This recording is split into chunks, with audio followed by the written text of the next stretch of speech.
Thank you so much for having me here today. I have fond memories of Massachusetts. I had the opportunity to visit Boston back in 2018 when I was an international Churchill Fellowship investigating workplace and industry mental health and suicide prevention program. So I think this is a picture of me being happy in front of the Howard Medical School. So thank you for inviting me to this conference here today. In Australia, it is an ancient custom that that's been going on for thousands of years, that we start a gathering by acknowledging where we come from and who we belong to. I've lived for most of my life in Brisbane, Australia. I am from Denmark originally, but I want to acknowledge that I'm giving this presentation from the land of the Turrbal and the Yagara people in Brisbane. And I want to start with a bit of a story of resilience from this land as well. This was a story and some things that were shared with me by Turrbal songwoman Marichi Paramava. This is a bit of a story about the Turrbal people in this area. In about the 1820s, we estimate that there was about 3,000 people who were part of the Turrbal tribe living in the Brisbane area before a penal settlement was established in this area. Initially, there was a peaceful coexistence between the Turrbal people and the new settlers.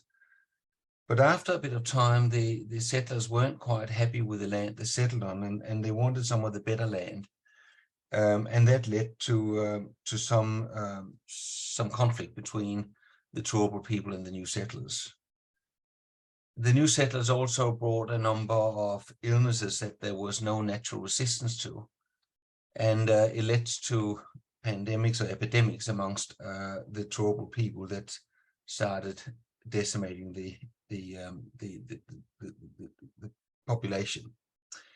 Initially, the king of the Turrbal people thought a coexistence with the settlers, but eventually it became conflict, and that conflict led the tribe to near extinction. In the late 1800s, the leader of the Turrbal people, a woman called Kulkarava, decided to take the remaining parts of the tribe into exile up to the Sunshine Coast, north of the Brisbane area. From the 1890s in Queensland, we passed the Aboriginal Protection Act and to prevent further extinction. And we thought we could best protect the Aboriginal people by trying to turn them into us, trying to make them Western.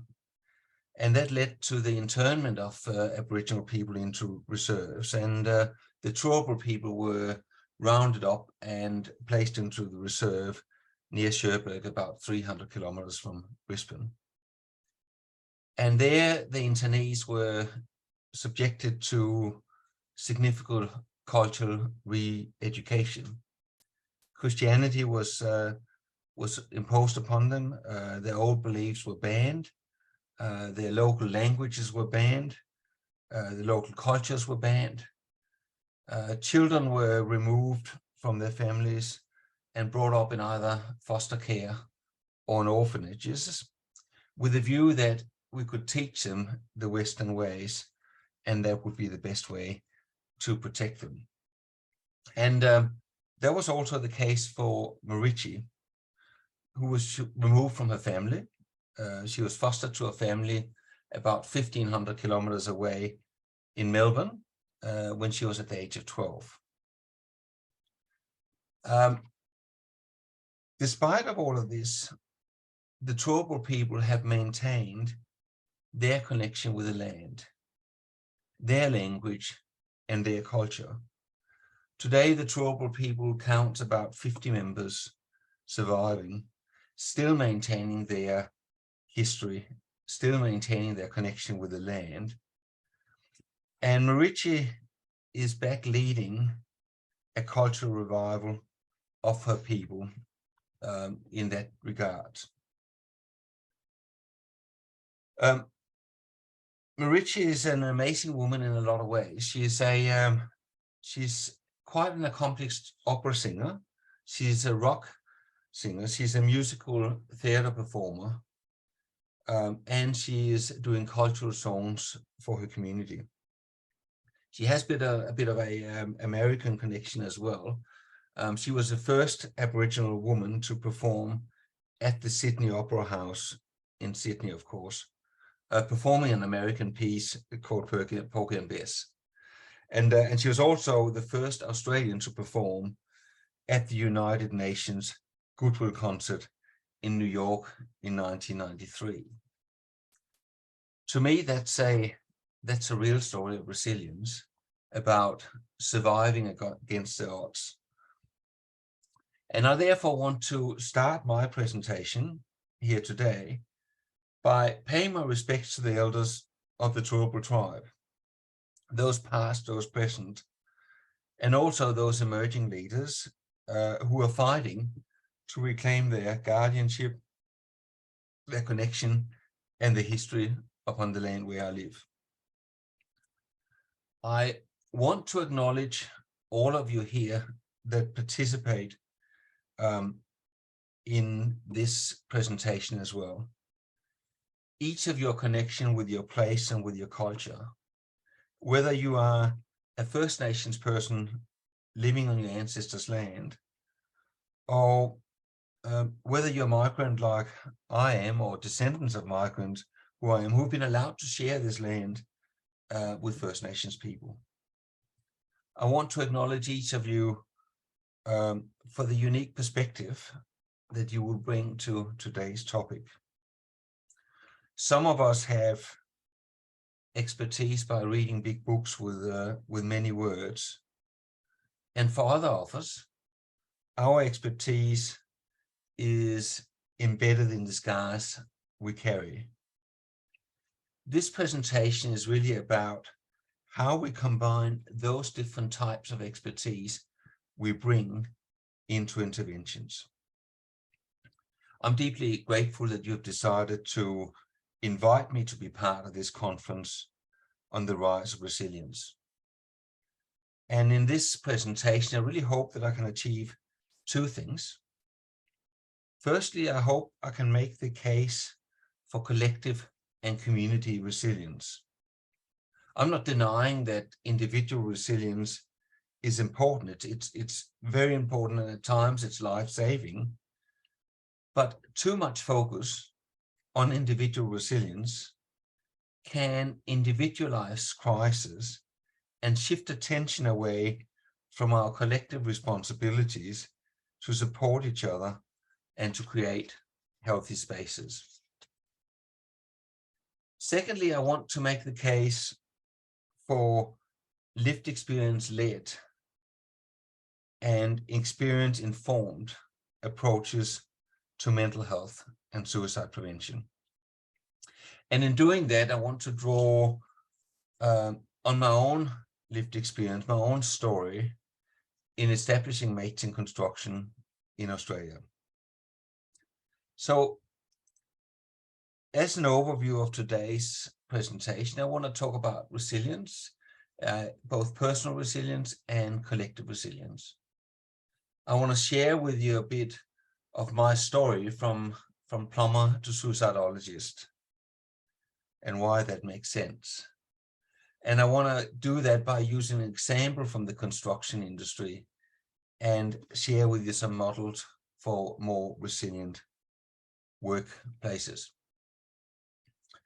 It's always good to start, I think, with some definitions. And I did a bit of Googling, as you do. I found this, so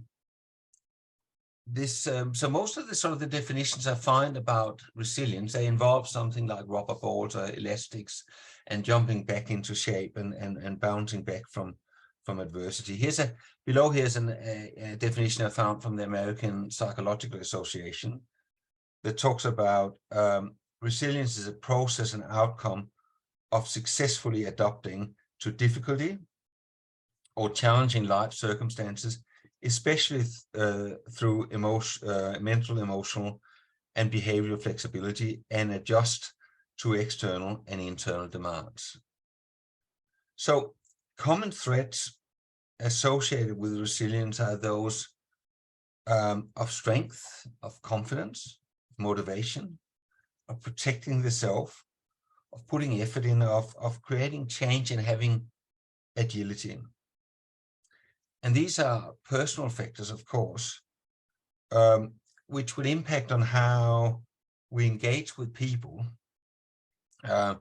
with the social resources we have available at our disposal, and what our coping strategies are. So these sort of things are, the model here above is, I found that on the Mind is a Master's website, but there's many different models, but that was just a model that I found when I did the presentation here that I thought was quite useful. However, I think also that resilience within this definition is a very westernized understanding and a particular liberal view of the world, seeing the individual at the core of the unit in the society. While individual resilience is a core in clinical support, of course, and personal development, it can't and it should not be at the core of dealing with social and cultural issues. And when we return to Marichi's story, there's of course no doubt that Marichi has a strong personal resilience, being able to bounce back from being a stolen generation, finding her cultural roots despite being denied access to it, and being proud of her First Nations and her Aboriginality. And there's no doubt that the Turrbal people individually was incredibly resilient to survive the genocide and the dispossession and the dislocation and rebuild their language and their culture. But surely it would have been much more effective and efficient not to have an extermination of the First Nations people. If families could have stayed on the land, if children had not been removed from their parents, what if Marichi and her people did not have to fight the adversity? What if they could just have used their energy to thrive rather than just to survive?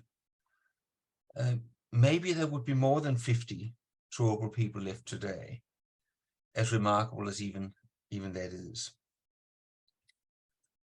Perhaps what we can build is a collective resilience in the community as well. And instead, what if we as a community felt that we had the strength to withstand adversity? What if we had the confidence to take it on? If we had the community spirit that made us fight to protect ourselves and our group? What if we had the energy to make the effort to create change? And what if we were agile in dealing with the issues coming to us as a group? Would that make a difference? I want to share with you a bit of the story of Matching Construction, which is a program created in the Australian construction industry in 2008. And it was created by a group of construction workers who not only wanted to survive in our industry, but we wanted to change our industry towards something better, to a place where we could actually thrive. However, to do that, I really need to start talking to you about my own story and my own journey from plumber to suicidologist.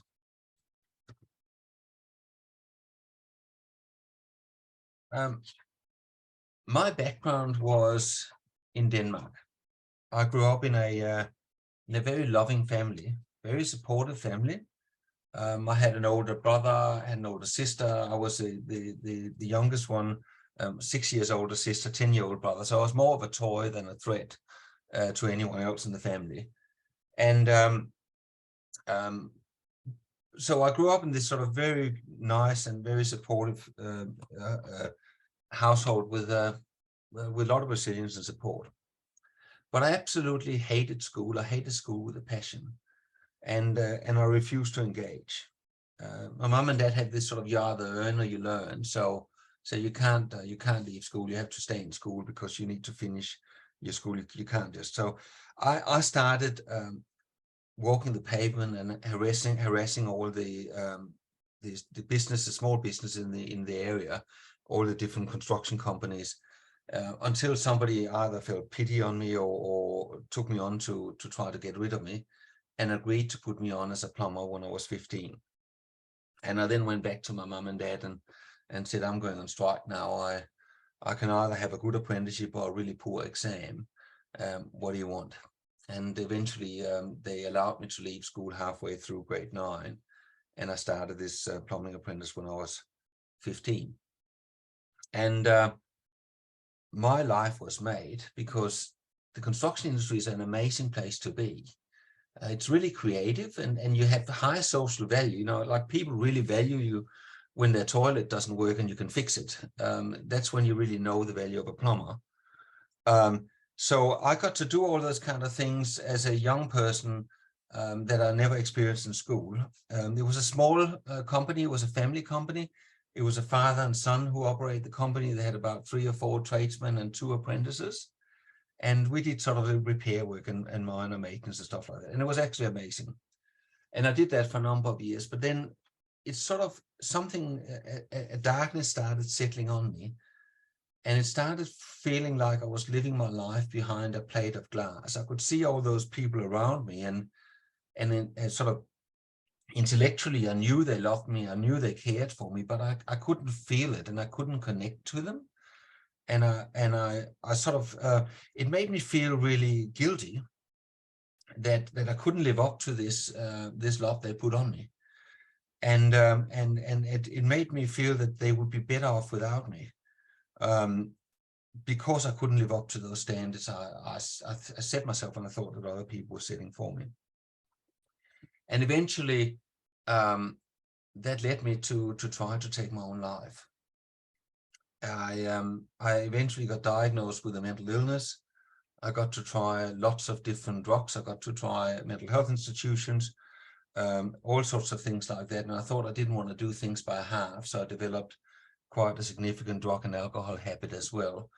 But for my employer, it was unthinkable that one of his apprentices would not complete the apprenticeship. That was not one of the options. He was not particularly good with mental health, and he was not. He was probably as stigmatizing as anyone could ever be. I think they described me as having worms in my head. So it's not that I want to paint this sort of rosy picture, but it was this idea that I have guardianship for this young person, and I can't allow this to fail. So I would be asked to turn up at my employer's office every morning, and he would have a look at me to see whether this was one of the days where I could actually face the public, or whether this was one of the days where I would have to stay in the office where he could keep an eye on me and I could work in the workshop. And in the periods where I couldn't handle my alcohol, he would give me half an antabuse on Mondays and on Wednesdays to make sure I didn't drink during the week. But I could still have a few drinks with my mates over the weekend. So it was very pragmatic and very practical like that. And eventually, through that, I progressed through my apprenticeship and I qualified as a licensed plumber, and I started working on a number of different construction sites. And of course, when you're unwell, you have good periods and you have bad periods. And during some of the good periods, I met a woman, I got married, and we formed a team around that. And things got better, and I felt that I was ready to recover. But I've been unwell for about 6 years by then. And what happened was eventually everybody started seeing me as my illness rather than the person who had the illness. And it became very difficult to escape from that identity of an unwell person.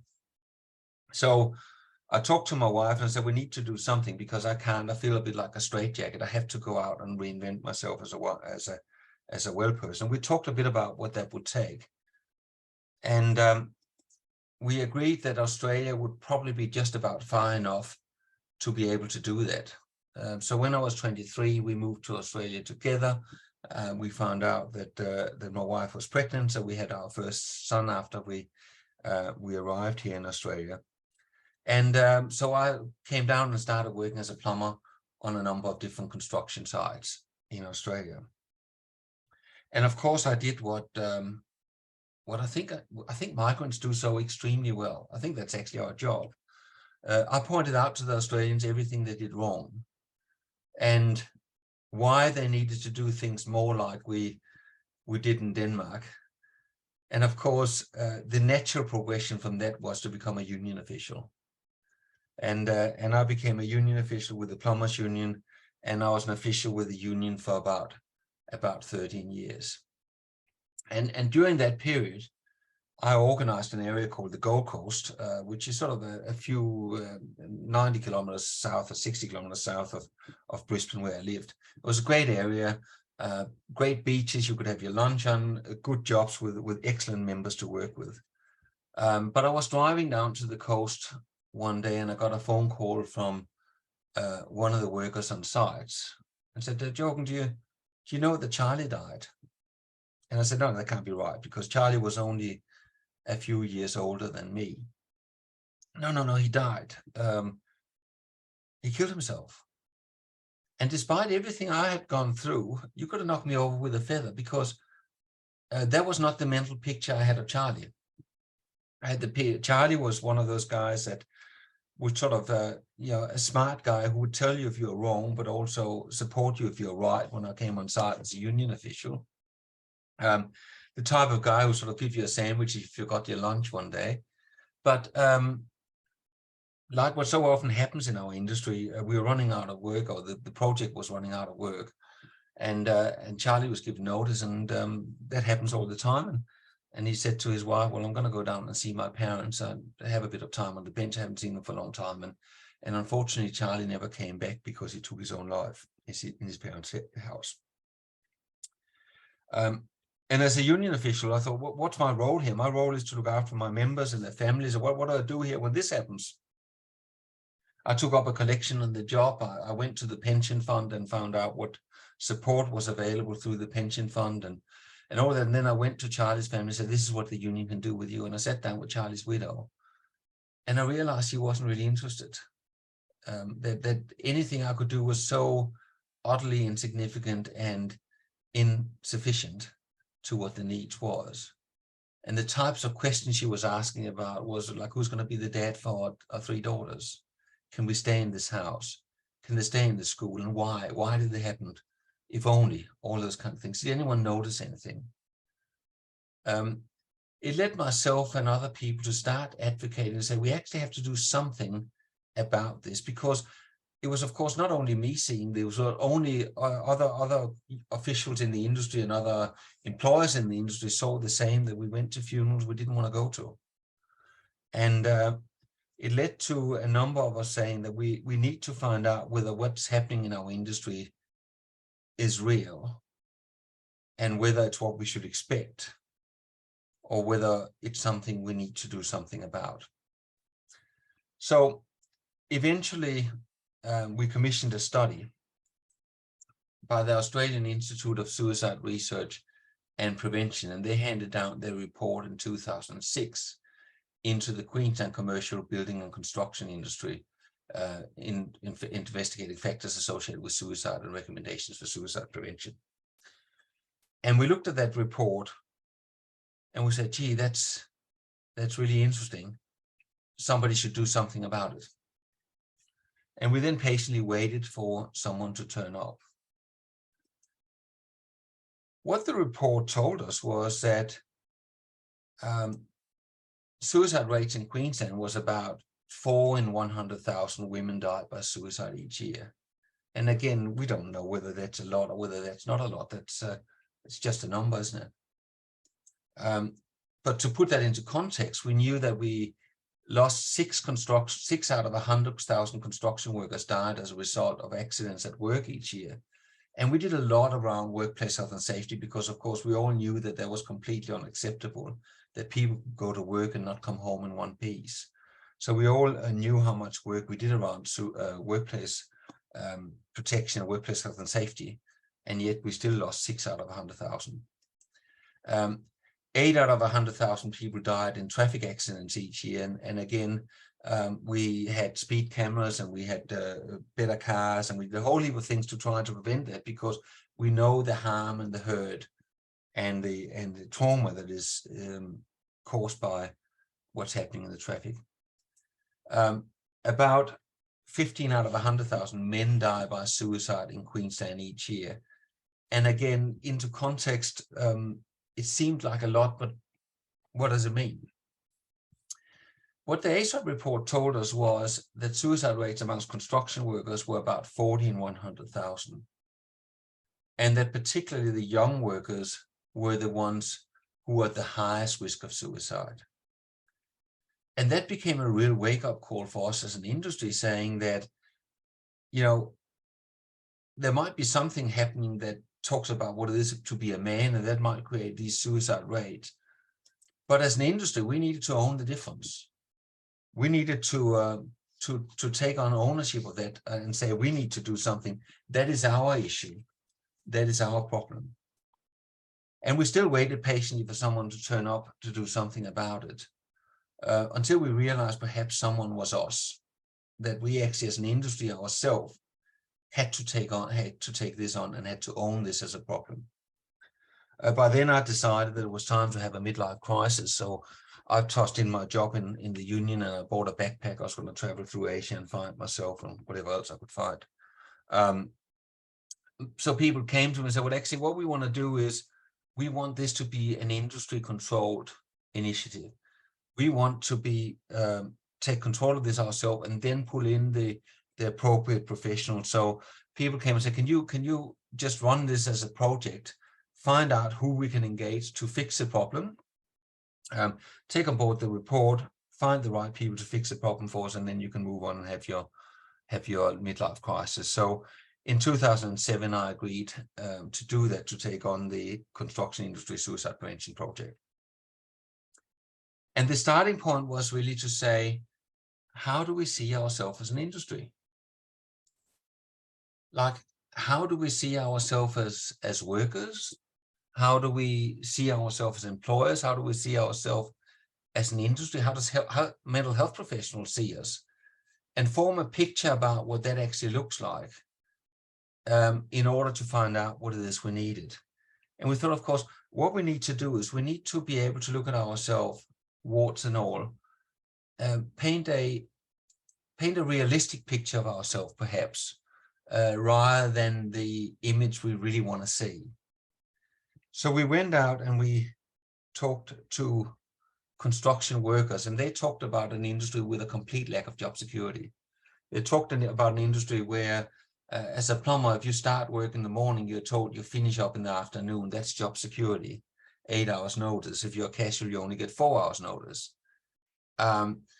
We talked about an industry where somebody wanted a building built, so they get an architect to draw the building that meet the specifications, and then they find a project manager who can offer to build the building in the fastest time for the lowest budget to meet the specifications.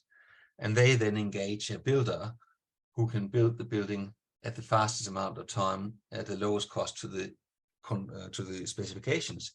And they then employ a number of specialized subcontractors who can do the job as fast as possible within budget and to specifications. And they then employ individual workers to do that job for them as plumbers and carpenters and operators and all those kind of things. And when the job runs out, it's also run on so tight margins that, of course, as soon as the job is run out, we're given notice and we move on to another employer and work on another project with a different contractor and so on. And people move through the industry all the time. So that lack of job security, what workers told us is, because of that, of course, it doesn't make sense for any employers to invest in their people, because whoever you invest in today will actually work for your competition tomorrow. That's a really useful insight together to say we can't actually really rely on those structures. And workers told us, like, employers can be is nice people, but they really can only afford to get 100% of a worker. So if you're only 90%, you're the first one to go, or you don't get a start. So people say we can't even talk about physical injuries, let alone mental health injuries. So it won't work. We talked to employers, and they talked about this hyper competitive environment where all the jobs are won on these really tight margins, and it's really based on this hyper competitive environment where it's all about risk management. It's about managing because once something goes wrong on the job, you can't recover it again because of those tight margins and tight tolerances. So one of the builders explained it to me when I was doing mates, and we couldn't get on his job for love of money. He said, Jorgen, it's a bit like this. Buildings is all about risk management. He said, I don't know I have a problem with suicide. I've only lost 2 apprentices to suicide, and I have no intention of finding out either, because if I find out, I have to do something about it. And if your program is not the right thing to do, then I have imported the risk to my site I didn't have before. And we don't do that. We manage risk. We don't create risk in this industry. So again, there was a really useful insight for us to have.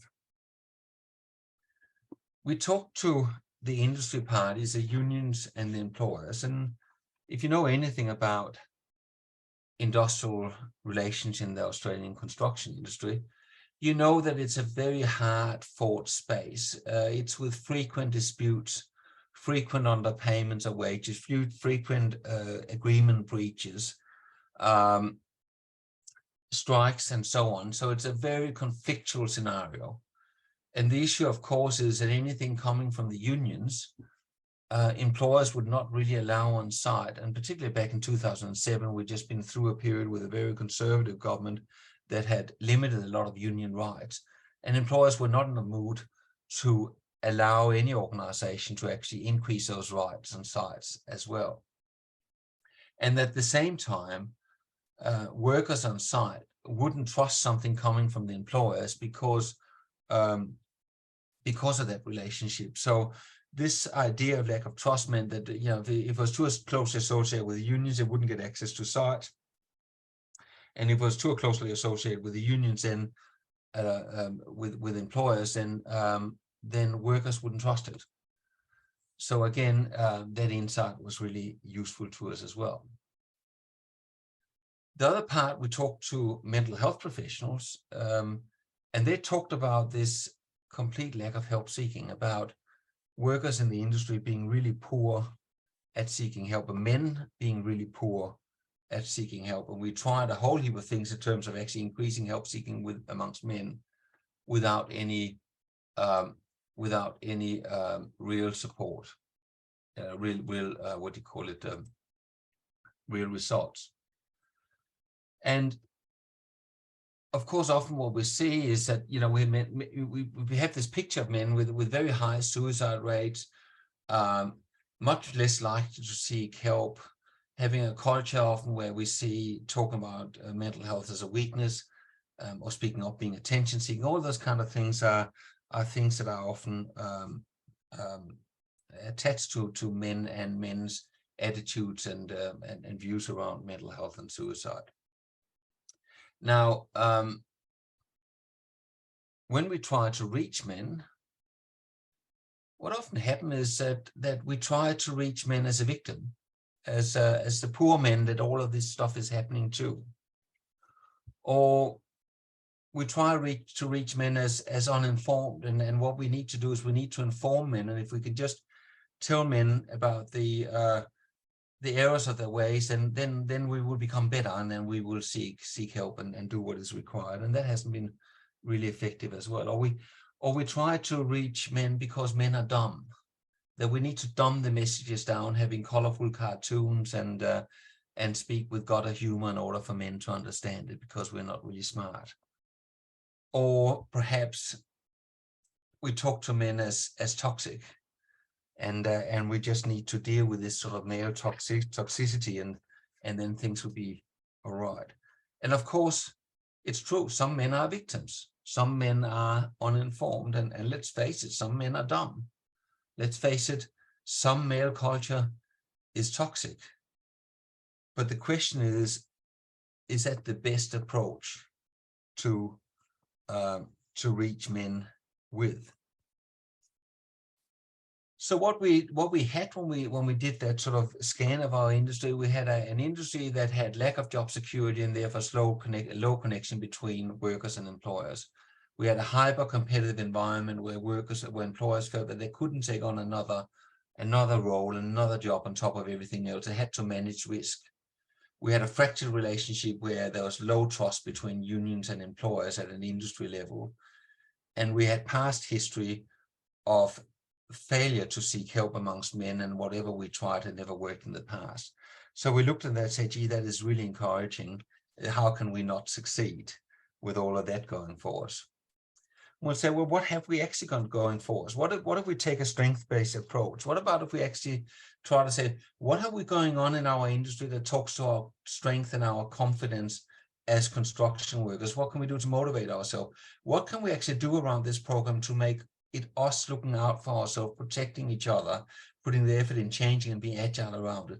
What would happen if we actually created workplace resilience instead? What would that look like? So we looked at job security and the lack of job security, and so how do we actually deal with that when workers are not connected strongly with employers? We said, yeah, there's actually a strength in that we can use. What about if we design the program not around the employer, but around the worker? What about if we don't talk to workers as employees of their employer, but as members of an industry, and make them engage with the program as construction workers rather than as employees, and make them volunteers with a construction organization? That would mean that when one job finishes, they will take the program with them to another job. So if we get 100% on one job, that means we've got 20% on the next 5 jobs to start building from, and therefore we could create a viral effect within the industry. So let's design the program unapologetically around workers and their needs and their engagements. If there's a hyper-competitive environment of risk management, then rather than actually playing along with it, what about if we create a standardized program that is delivered in a standardized way that highlights the issue of mental health and suicide prevention? Eventually, we would actually create a liability within the industry, and we would create it as a safety standard. And safety is a language the industry understand. They could actually buy into that because that becomes part of the risk mitigation, risk management strategies and culture. So we standardize the program, delivered in an absolute stock standard way, available to all sites in that way. And that meant that as more and more sites took the job on, took the program on, then a standard was set, a workplace health and safety standard, where nobody could deny that suicide was an issue in the industry because we all knew it. They had to do something about it. They didn't know what to do about it. So they did the Mating construction program. So it actually became built in to the workplace safety standard as they were applied on site. Having this fractured relationship between employers and unions was a gift for us, because it meant that it told us that we had to place ourselves as an independent charity within the industry. We had to be benign, but deeply respectful of both employers and unions, not being part of the political game, but being respectful of everything that happened and just call it as we see it, but being that independent and trusted pit in between employers and the union, employers and unions here. And then the final bit we looked at was this lack of help seeking. And that dawned on me. So if men don't seek help and you try to ask men to seek help for youngs, why on earth do you do that? Why do you set us up for failure? Why do you do the one thing that we can't do? I remember after I've been running Mates for a number of months and I've handed out 10,000 of pins with our own phone number on it to everybody, say, if you're struggling, call this number. And I was going through a separation, as I do every so often. And I was having I was moved into this little unit, and I was having a really dark night, feeling sorry for myself. And I thought, I need to walk the walk. I can't just talk the talk. I'm going to call a helpline. I wasn't going to call our own number because I didn't really want to talk to myself, but I called the men's helpline. I hung up 3 times before I had the guts to stay on the line until somebody answered the phone. Asking for help is scary. Asking for help takes energy, takes excess resources, and I didn't have them at the time. So we thought, what about if we actually turned this around and said, if we're not good at asking for help, what are we good at? And I come home from work. I've been married a few times. I've had kids at a few different ages, and with my current wife, we got a daughter together that's 12 years old, or 13 years old. So if I come home from work and my daughter have had some problems at school, and my wife started talking to me, telling me about the problems our daughter's having at school, I listen to that for about 5 or 10 minutes. And then I tell her exactly how to fix it, what she needs to do to fix. You need to call the teacher, you need to do this, and she never appreciates it. But of course, for me, it doesn't make sense to have this conversation if you're not trying to fix it. So we said, actually, men are really good at offering help. We're just not so good at seeking it. So what about if we actually create a program around help offering rather than help seeking? And that became the Mates in Construction program as we know it today, where we actually try to say each of those weaknesses, how do we build them into strength, and how do we build them into a collective strength? We say, what would it look like if we succeed? What would success look like? Because that's important, I think, before we start. We defined success as we succeeded when Mates in Construction is no longer a program we run on site, but a way our industry does business. What is important about that is we didn't actually see our primary function just to create a suicide prevention program on site. We saw our primary function as starting a discussion on sites that eventually would actually change the way we interact with each other as an industry, knowing that that would take time. But it also would require industry engagement, because it was actually a community development project we were engaging in rather than just a suicide prevention project. We created this model. Initially, it was 4 pillars, but after a while, we actually realized it was much more like a spiral of continuous improvement. And it's built on research, raising awareness, building strength, and connection to help. And what the idea was, if each time we actually do a function within that, we build more trust and we build more connection with industry, and that would allow us to do further upstream issues. So initially, we got this AFSAT report. We engaged the industry, we raised awareness around it, we engaged people on sites, we allowed people to be part of it on sites by training connectors and training volunteers on site to be part of it and owning the program. And that started building strength and resilience on those sites and gave them ownership of it. And having that ability on site started connecting people to help and get support. And through that, we actually built up trust and faith within the industry. And then we evaluated that and we assessed the industry needs.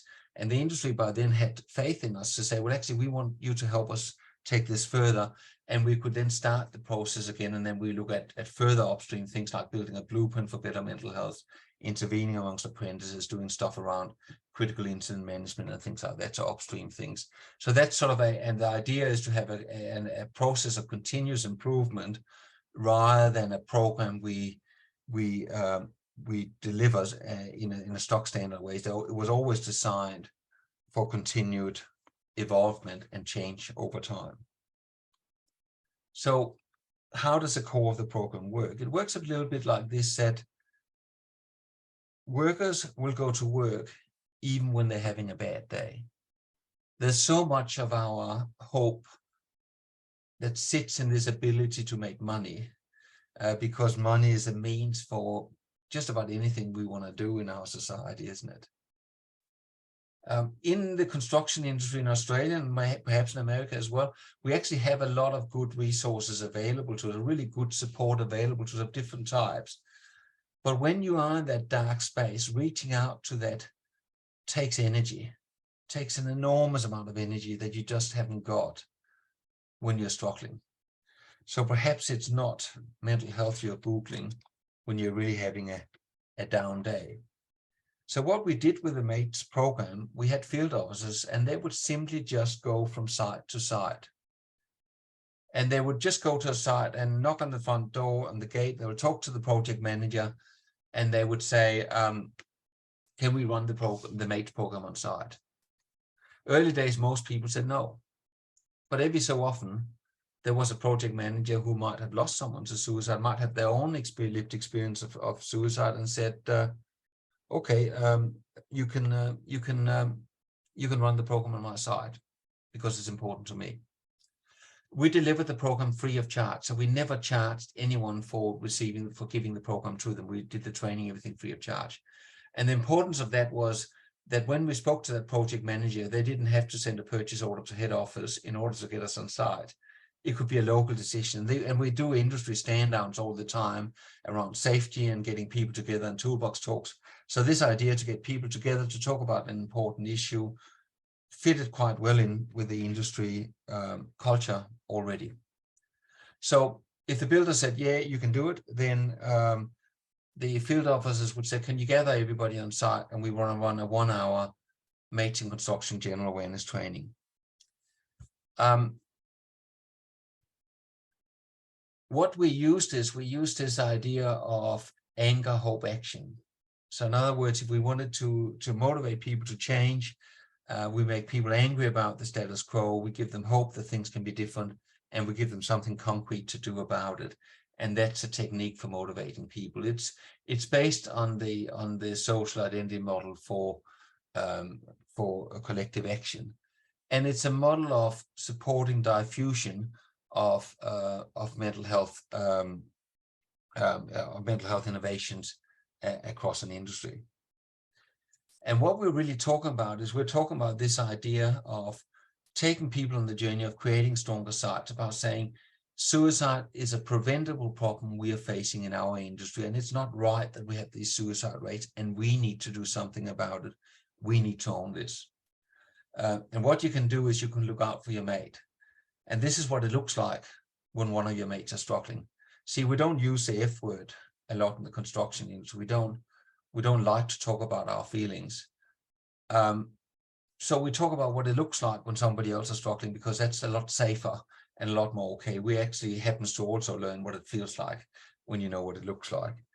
And then we ask people whether they wanted to volunteer with the MATES program to become a connector, and they could do that on the paperwork we give them. And if they wanted to get support now, the field officer would come and offer support to them straight after. Now, if you know anything about the construction industry, you know that hard hat stickers are really important, that you can't do anything serious without having a good hard hat sticker.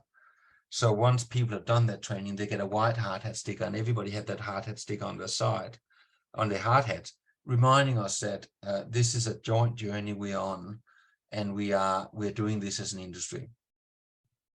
And what happens then is, now the site looks like this. The person is still going to work, still having the struggle, still can't reach out. But at least now everybody around that person know what it looks like when they're struggling. And only one person, of course, needs to do something about it to make a difference, and can reach in and offer help. But often, if you don't actually know what to do, then sometimes you might see something and not act on it because you're worried about doing the wrong thing, for instance. So in come the connector. A connector is a mate who can keep you safe while connecting you to help. MATES in construction is powered by Living Works, the Canadian model. You might know of assist applied suicide intervention skills training. Connector training is Safe Talk. It's a Safe Talk contextualized to the construction industry. And we use Living Works training specifically because it's skills-based. quite often what happens is if we come with knowledge-based things to practical people, the more we know we don't know. So quite often knowing something about mental health means that you don't know enough to do anything about it, and all you can do is refer someone to a medical practitioner or mental health professional. But if you have a skill, then you become a hammer. And when you're a hammer, then you go looking for nails to knock down. So if we create hammers, then they would go find the nails, and people would actually start being quite active in using their skills. So the strength of the Living Works models is that they actually provide people with skills they can use rather than knowledge specifically. That training is done on site. So we take the volunteers from the general awareness training, we take it back to the builder, we get the people released for the 4 hours it takes, and they target about 1 in 20 of the workers on site trained as what we call connectors. And if you know anything about the construction industry, of course, you would know that stickers are really important. Hard hat stickers, you can't do anything about hard hat stickers. So when people are trained as connectors, they get a green sticker and they put the green hard hat sticker on their hard hat. So when you got the white sticker on, all you have to do is find someone with a green sticker, and they would know what to do next. And if we have 1 in 20 of the workers trained as connectors, then there's a line of sight to a connector for just about anywhere you are on site. What's happening now is the site looks like this. A person is still struggling. Some of the workmates around that person might notice that something is a bit different, and all they have to do is find a connector, and they have acted on their thoughts, so it becomes really straightforward. The connector had the skills to start the conversation. They got the green stick on the hard hat, which means they got the social permission to actually go to someone and say, are you okay, mate? Can I help you? Can I connect you up to help? Then the last part of it is key workers on site are trained in applied suicide intervention skills training, ASSIST. And ASSIST is a 2-day workshop, is done off-site. And we pull people together from a number of different sites. 2 or 3 people from each site come together, because that creates a sense of movement across sites, as saying this is actually an industry movement, something we're doing collectively as an industry together. And those workers get a blue stick on the hard hat. So it means that, of course, it's first aid. So if we're used to that on site, that if somebody have an accident, the builder's labor who's first aid trained can come and have a look at the cut you have in your hand, make an assessment whether we need to put a band-aid on it, whether you need to go to the GP and get a doctor, or whether you need to get to the emergency department to get urgent treatment. And we can, of course, make the same assessments when it comes to mental health and suicide on sites as well. And what's happening now is the site look like this. The person thoughts of suicide or are having a hard time. Other people around it noticing it, becomes really easy to do something about it, because we all got a line of sight to a connector. The connector then can start the conversation, build up the trust, and then motivate people to accept help from an assist worker on site. The assist worker can then refer people on to the spot, and then we fill in that space between the worker struggling and those professional services. And the assist worker can then walk with that person over time as they access those services and as they go to work. Mates also provide case management support, which is a few workers who help workers navigate the different types of mental health and suicide and other types of support, getting legal assistance or whatever other kinds of support people required. What is really important is we actually just replicated the safety structure. You will not get on a construction site until you've done general safety induction, and workers do many, many general site inductions over time, because we do it on every site. General awareness is the same. People have done general awareness training 6, 7, 8, 9, 10 times, and they don't mind because they do it all the time. We have safety committees on site. So if the handrails are missing on the scaffold, all I have to do is find somebody from the safety committee. I've got a line of sight to them, and they will make sure the safety issue gets fixed up. And if an accident happened, we call the first aid people down, and they would take care of us now and triage us and make sure we get the other support. So it's very similar to what we're doing in safety standards. It buy into the safety culture, replicating that time and time again, buy into that risk management culture the industry have, and then becomes part of the risk management processes the sites have. Once we've done that, if the site, we accredit the site, that means an accredited site can say we've met the minimum standards, so that buys into that risk management process. But we hand the program over to the volunteers on that site. They form a connector group, a connector meet. They might have connector meetings over lunch, and they do various activities. So they could do toolbox talks, so they can keep an eye on that the training levels are kept up on site and do top-up training. On International Suicide Prevention Day, they do fly the flag, where only volunteers, businesses can't register, only volunteers can register their site with Mates in Construction, and Mates will send them a flag. And they have a ceremony on International Suicide Prevention Day celebrating what we are doing as an industry. So some people hang the flag from the scaffold, other people do Photoshop things with it. Some sites, everybody signs the flag as a commitment to better mental health and suicide.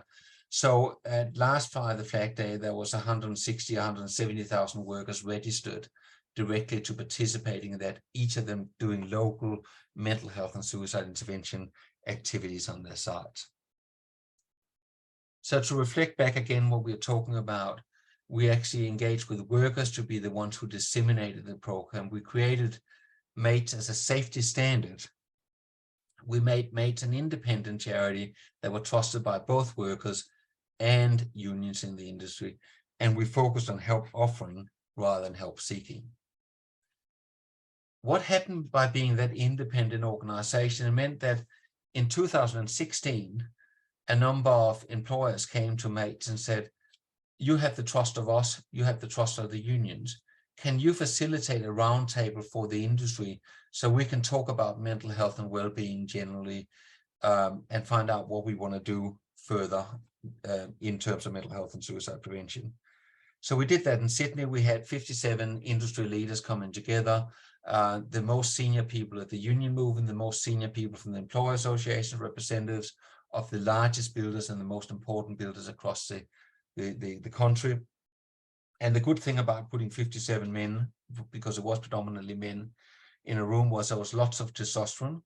And that means that we didn't just want to be good, we wanted to be the best in the world, and we wanted to beat everybody else. And it meant that we made the commitment to create the best mental health standard of any construction industry, was what we set out to try to do. And that led to the blueprint for better mental health and suicide prevention that was implemented. And that is much more upstream, talking about what can we actually do to prevent suicide, what can we do further upstream. I don't want to go through it in great detail. I just want to talk a little about those kind of upstream things that happens over and above the initial program. So the Mates program had the blueprint had 5 elements in it: promote the positive impacts on work and mental health, reduce the harmful impact of work, provide mental health and suicide prevention literacy, facilitate early intervention and treatment amongst workers, and provide return to work. Actually trying to breach this idea we had of workers being disposable, because again, of course, if workers feel that they get injured in their employment by declaring they have a mental health problem, they won't do it. There's a Boston, Massachusetts link in this blueprint, in that the blueprint was actually based on the work of Professor Tony Lamontagne, which is a Bostonian, I think it is. You would call he's from Boston originally. He's a professor at Deakin University in Australia, but he created the integrated model for mental health at work, and this model is based loosely around that model as well. Some of the other initiatives that we have engaged with around that was we looked at the mental health of apprentices and found out that apprentices had poor mental health and poor resilience and poor coping strategies. And that led to specific work being done at the moment about creating a mentally healthier workplace for apprentices. We found up to 30% of apprentices had experienced suicide ideation in a short period of time before the survey. We also did some work around what happened to workers post a critical incident on site, being an accident or a significant event, or what happens following a suicide on site, about prevention. So Mates have created what they call the Respond program that equipped groups of workers to take care of their co-workers and their mates if there's a critical incident, accident, or suicide impacting on a job, so that we can deal with it locally until professional help can be sourced. So this is how that sort of virtuous cycle of improvement was created through the Mates program. And the issue now is, of course, does any of this work? And I want to go a little bit through a little bit of rapid fire of the evidence around the MATES program towards the end of this presentation, to say what evidence have we actually got, whether this is effective, whether it's work. And then I hope there's a bit of time for some questions. If you have any questions, pop them in the question box or so on.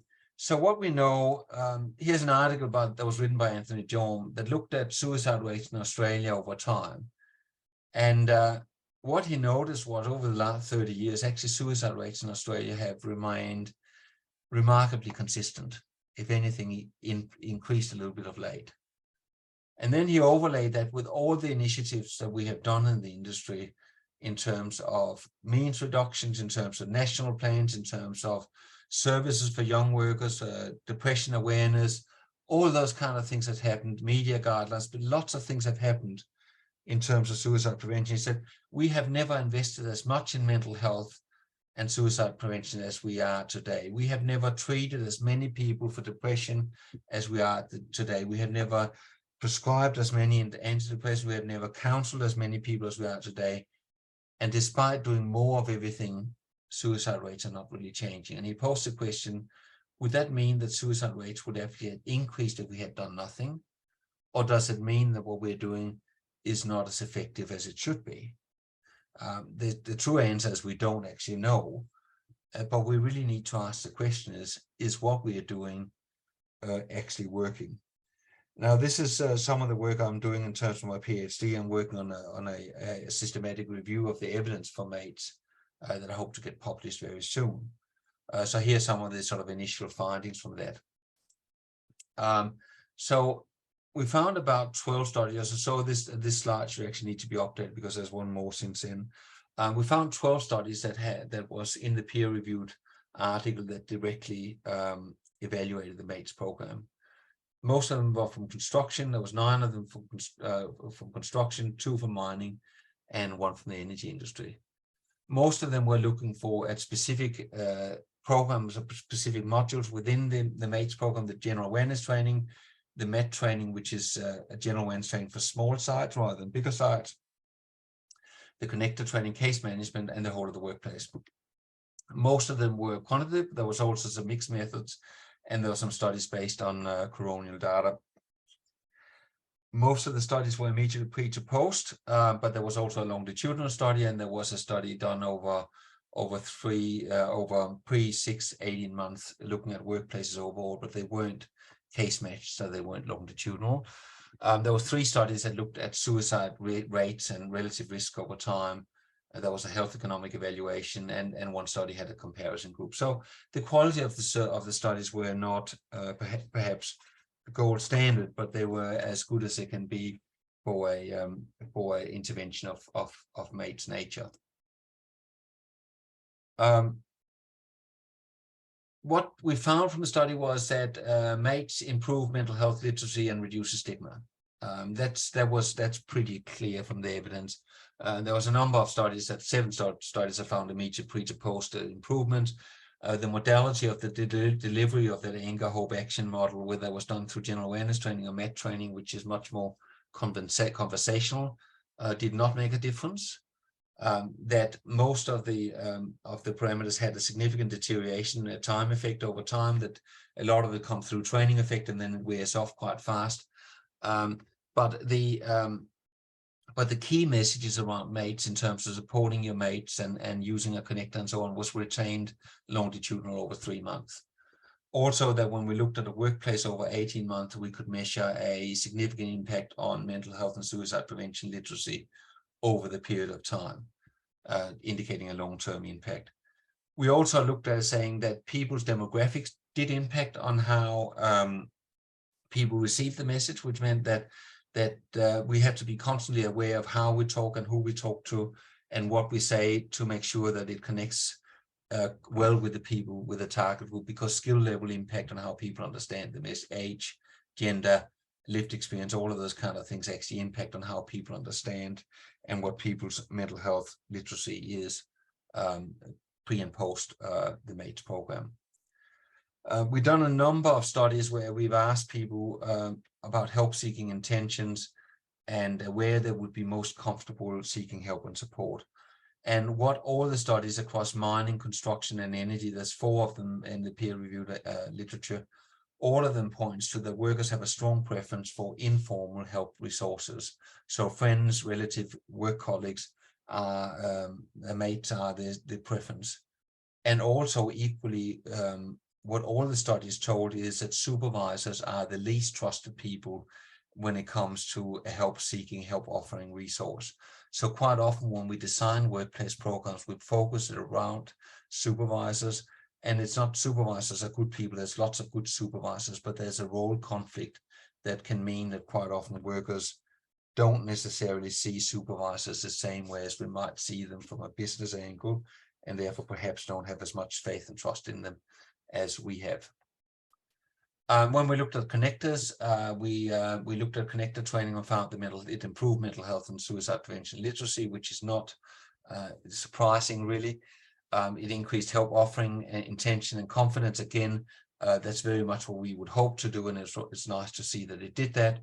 But actually, one of the things that was really interesting was it actually improved the feelings of mental health and well-being for the people participating in the connector training. So the fact learning about suicide prevention through Safe Talk actually improved people's feelings of mental health and well-being from pre to post training. When we talked to construction workers about why they were engaged and what it was that was important about being engaged with the MATES program, they highlighted things like the fact that it was an industry-based program, that it was actually the industry for industry.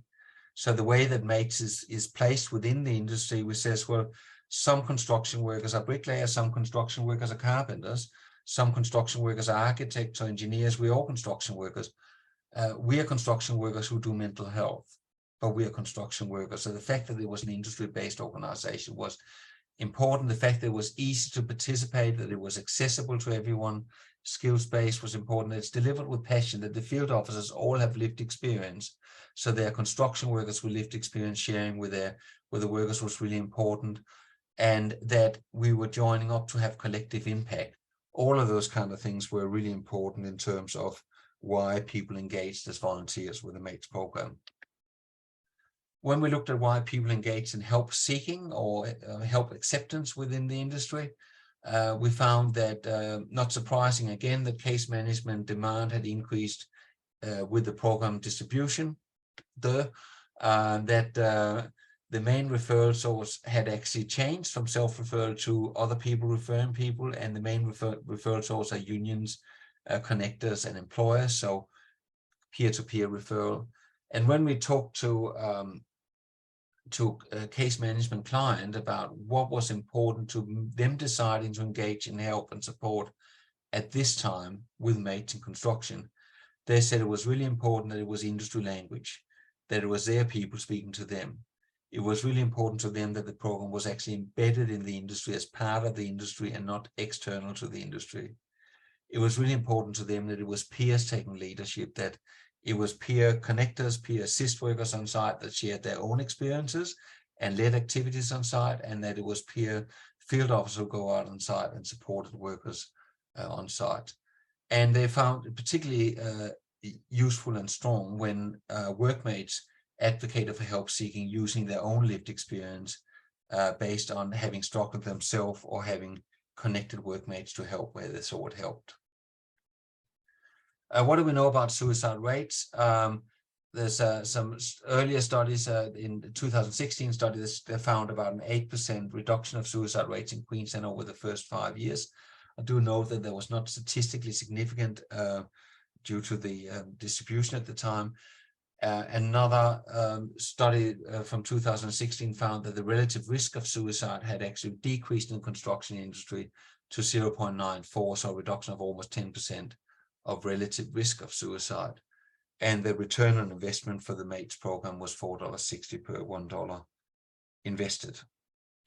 A very recent study that came out looked at suicide rates in the construction industry between 2001 and 2019 that finds that there's a decreasing trend amongst construction workers compared to other employed men. So while there's been a decrease in suicide rates amongst men as well of about 1.5% per year, there's been an average of 3% decrease in suicide rates among construction workers per year over the same period of time.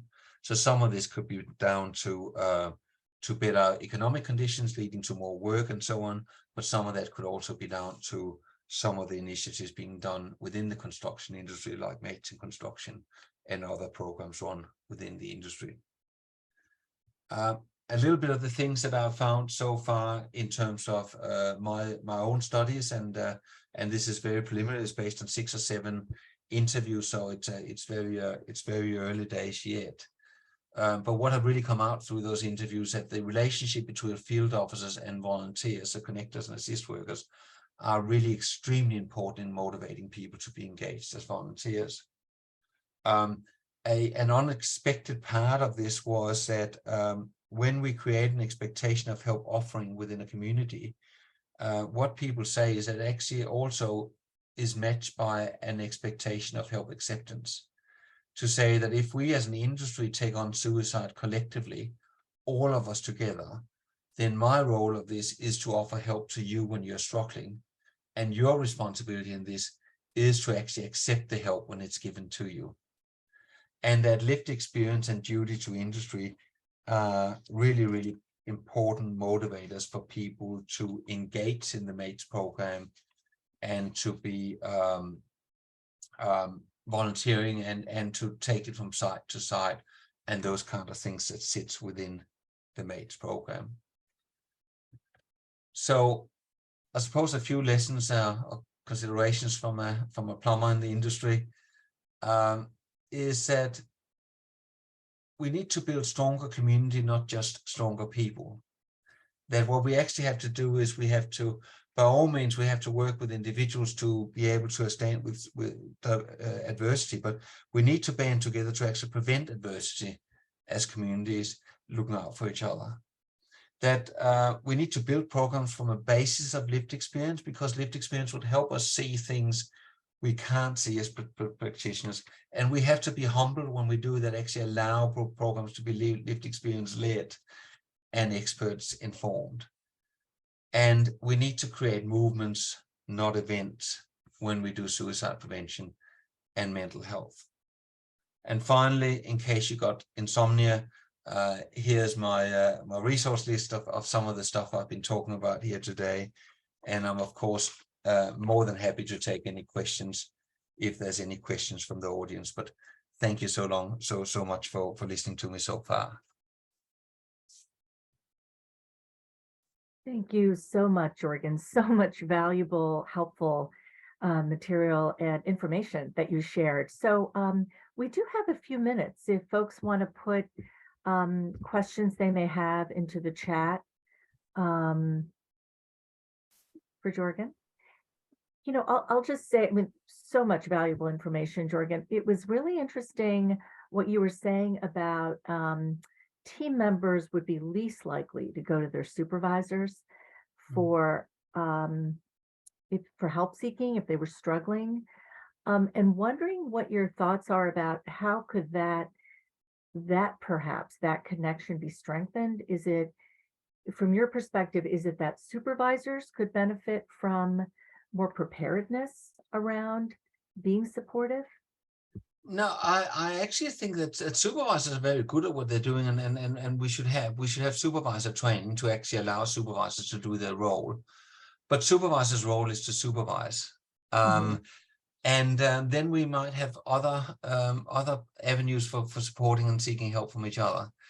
Because a supervisor today, so if I go to my supervisor about my mental health complaint, quite often what is closely linked with poor mental health is poor performance. So right. I might talk to that supervisor about what's going on for me, and then next week that supervisor might have to performance manage me. And what would that tell me about help seeking? What would that tell me for the future about where I should go and seek help? So perhaps it's a good idea to just maintain those. That supervisors are great connectors for other supervisors, for their peers. But perhaps when we build support systems in workplaces, we should focus more on peer-to-peer rather than the traditional sort of workplace hierarchies we would normally come to think about. Well, if that's a beautiful introduction to our first workplace panel today, is on the power of peer-to-peer in different ways to build community, to address different aspects of mental health. One of the questions that did come in is when you initially take this program to a site, the MATES program, Yeah. or when you've known for it to be taken to site, how is it received? Over time, things have changed. So at first, in 2007 or 8, we were roughly as popular as pest or cholera. Nobody really wanted to take it on, because why would you take on another issue when you have bucket loads of issues going on already? But of course, every so often there was a site where somebody had lived experience and they would then run it. But what happened was eventually and I remember it quite clearly, we hit about 10,000 workers in the program, and it was almost like flicking a switch. And suddenly we had reached a critical mass where the program actually started getting a momentum of its own. And what we used to do was we used to have field officers doing what they call cold calling, just going from site to site and just ask, can I run the program? And we did less and less cold calling, because what would happen now is that the volunteers we had trained on one site would go to another site and they would start the conversation. So rather than actually knocking on doors, mates are now invited from site to site through the volunteer network. Got it. And another question is, in terms of the future of the MATES program, what would you, in looking forward, what would you add to the program, modify about the program in the next steps? So what is happening at the moment? At the moment, the Blueprint for Better Mental Health, they have businesses signing up to the Blueprint, making commitments on the Blueprint. And that is now being written into government procurement policy. So government now requires that builders are complying with the Blueprint as part of actually doing government work. So it becomes a quite powerful driver for taking mental health on board. Oh, so that's a huge level of support. Yeah. Yeah, but when you talk about, it's a no-brainer for government. They spend a lot of money on mental health. They spend a lot of money on mental health support, and they spend a lot of money on building buildings. They won't actually spend any extra money by asking builders to do it in a mentally healthy way. It won't cost them anything extra. It's a freebie. It can only lead to savings.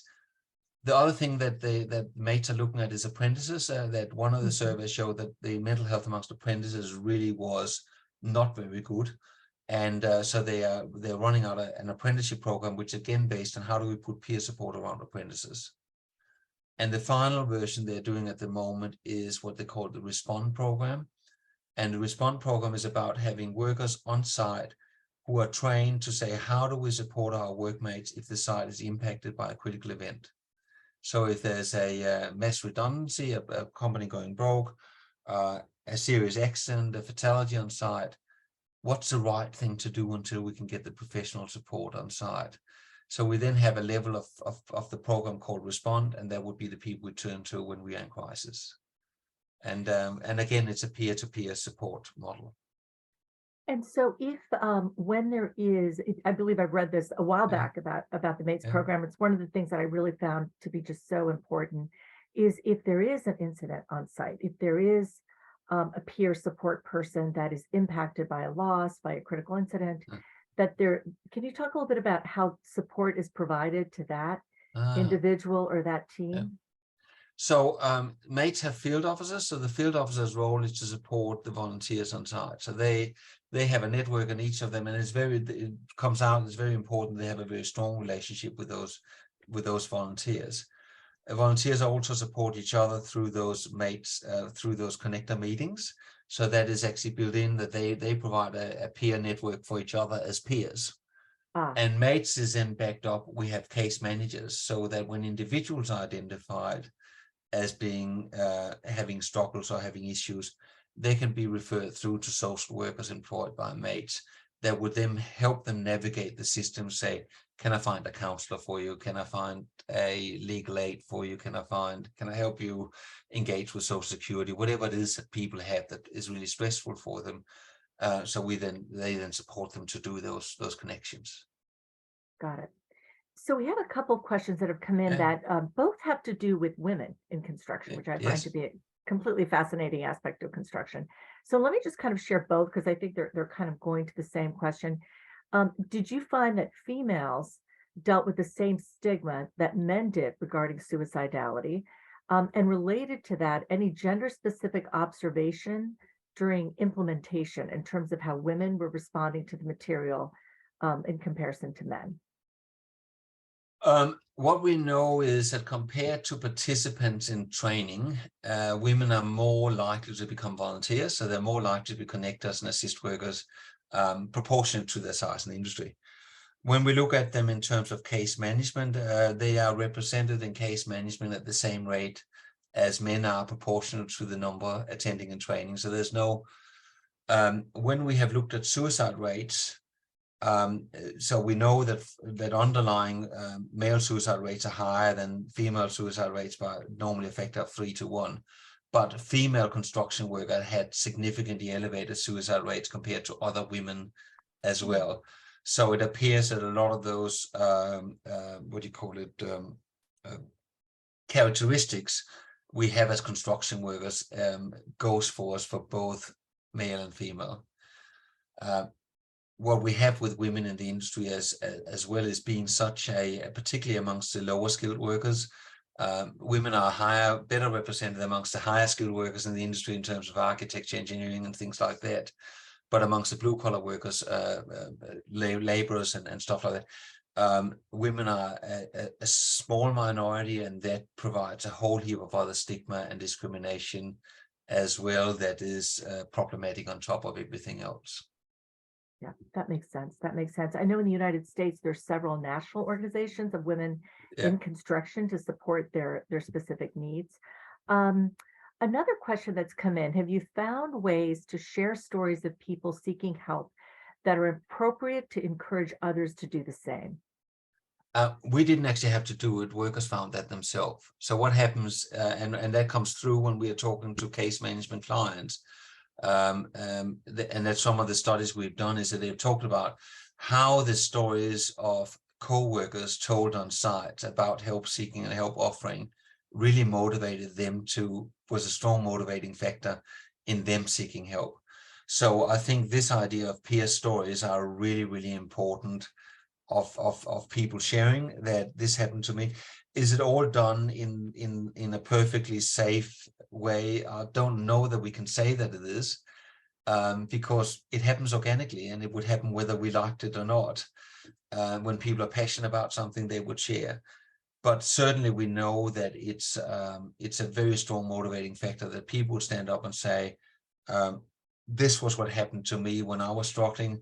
Then I connected up with mates. They got me onto something. You got rocks in your head if you don't do the same.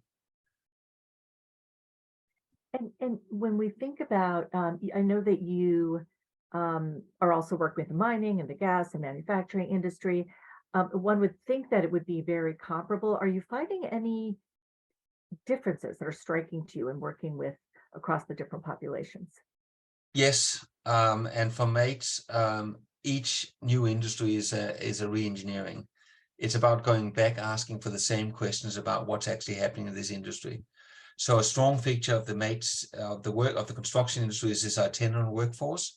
If you go to the mining industry, people tend to be a little bit more stable in their employment, and they then have other issues and other ways of addressing it. If you go to the energy industry, you have a higher proportion of a female workforce. So each of them have different characteristics, but what we find, it is more about the wrapping than the core of the MATES program deals with human beings, and human beings are remarkably similar, whether they're construction workers or mining workers. We are really built very much the same way. So it's much more about actually talking into understanding what is a practical reality for a worker in this industry. What does this industry actually look like from a worker's perspective, so that we can speak into that with a level of empathy, and that would allow people to connect with the program. Yes, and I, and that reminds me of what you said in your presentation around the connection being the most important, one of the most important things. Yeah. And that piece you said about that connection is what helps people go to work when they don't want to go to work, because what we know is when they're sitting home isolated, if they're struggling, that's only going to get worse. That's the real power of it. Is I remember early in the state, I got a call down to a site where a guy had attempted suicide the night before. He's had an argument with his wife. There was an apprehended violence order involved. They left home, and he came to work deeply suicidal. Other workers on site had picked up that he was not well, had asked him, and worked out what was going on, and found out he was suicidal. Now, his job was to be the one who actually put a load on the crane. So he was the one who put the load on the crane hook. Now, this guy's safety was important for everybody else on site, because I want the load hooked up properly. So the first reaction from his employer was to say, well, if you're not well, you better go home. We can't have you here when you're not safe. And other workers then said, no, you can't send this guy home. We cannot have him going home alone. We need to find something else. So they moved him to the canteen, and he worked with the people in the canteen for a few days, where people could keep an eye on him, where he could clean the tables and do whatever else, until he was actually connected and could go back to work. So that becomes, having a struggle should become an experience of connection. You know, that's the most powerful thing we can do, to say, the more you feel lonely, the more I'm going to connect with you, and the more I'm going to allow you to be connected to the rest of us. So that's a really powerful example about what people would actually do with it. Absolutely. And the teammates knowing each other so well that they recognize sending this teammate home could be a risk factor. Yeah. Well, thank you so much, Jorgen, for sharing your own story, the inspiring stories that you've told, and also really giving a very clear idea of what's possible and what one can put into place to move forward. So thank you again. I hope you will join us for other parts of the program today. And I am now going to turn it over to Kara, who's going to talk a bit about the break and the next step. Thank you again very much.